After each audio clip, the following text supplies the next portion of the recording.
Hello everybody and welcome to WEBfactory 2010. In this video tutorial we're gonna talk about the alarm online control in Smart Editor at design time. So we're gonna start by creating a new project and we're gonna name this project WF Alarm Online. Now I'm gonna make this page a little bit bigger, so I'm gonna go to the Appearance tab and select a different size for my page, and I'm gonna go with 1280 by 720 and 60 by 9 aspect ratio.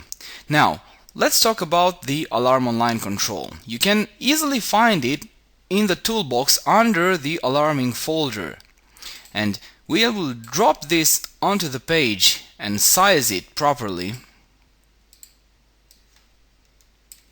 like this.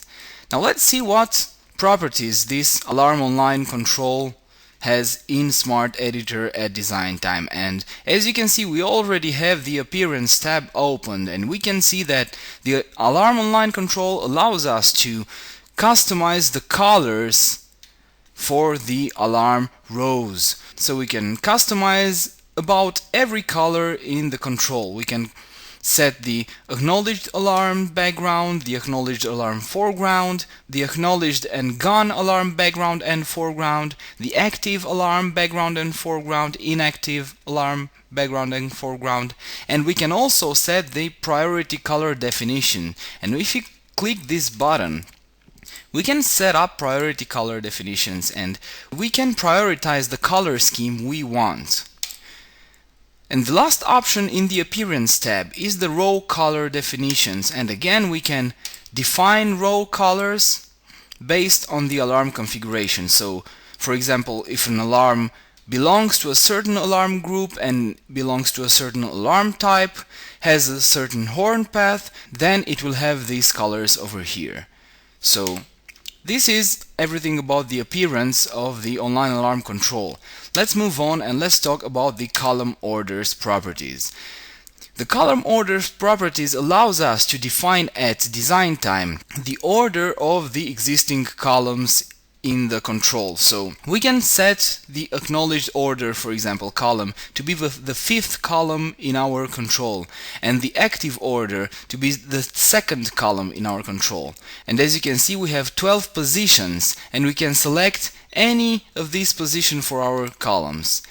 At the bottom of this tab, you can see the Use Column Order Property checkbox, and if this checkbox is not marked, any of the above properties will not be taken into consideration. So in order to use this custom arrangement of columns, we have to check the Use Column Properties checkbox, just like this.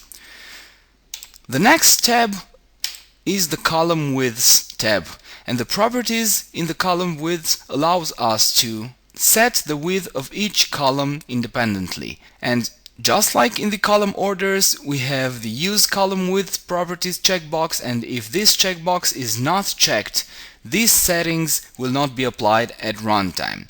And besides these specific column widths, we also have the Auto Size Columns property, and this overrides any width that we introduce over here at design time. So if this is checked, the columns will have the automatic size.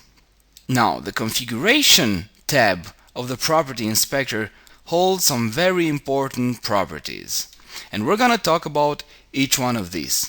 Let's say Enable Pop-up. Well, this allows the user to enable or disable the pop-up capabilities at runtime. So if this is disabled, any pop-up menu, including the contextual menu, and this is very important, will not be available. So if you want to have that right-click contextual menu at runtime, you should leave this checkbox marked. Now the Filter option allows us to set up design time filtering, which will be available at runtime. So we can select to see the active or not acknowledged alarms in our control. We can select to see the not acknowledged alarms, the active, or all the alarms. The filter alarm groups by type enables us to filter the available alarm groups at runtime depending on the logged user. So if the logged user has no rights to access a certain alarm group, it will not be available at runtime in this control. Now the group filter options allows us to set up alarm group filtering, and you can see we can select here what alarm groups should we see at design time, and we have here, for example, alarm group 1, and if I'm gonna select this one, this will be displayed at runtime. The horn path allows us to select a sound file to be used as an alarm event sound.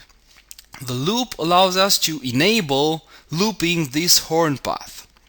The maximum amount of rows allows us to specify how many alarms can be displayed in our control at runtime, and we have 100 alarms over here, so 100 rows. The maximum priority and minimum priority allows us to set the priority that the listed alarms can have at runtime, and the refresh interval allows us to set a custom refresh interval for the alarms, and this value over here, 5, as I have it right now, is in seconds. The server sort order means the order that the alarms are pulled from the server, so they can be pulled date descending or priority descending. We can show date and time in milliseconds if we want. We can display the header and the scroll bars or not display any of those two. And of course we have the type filters, and again, just like group filters, this will allow us to select a specific alarm type to be displayed. And I have alarm type 1 and I'm gonna display this one. Last but not least, we have the write secure option, and this option allows us to enable an extra security layer, so if a user wants to commit any modification at runtime, he will be prompted to introduce the password again. So this is an extra security for our WF Alarm Online control.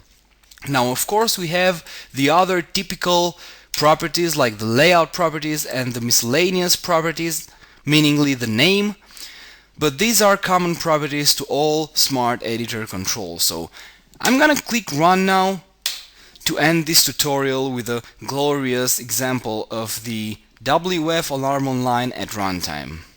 And this is the Alarm Online control at runtime. Well, ladies and gentlemen, I'm gonna see you next time when we're gonna talk about more cool features of WEBfactory 2010. See you soon.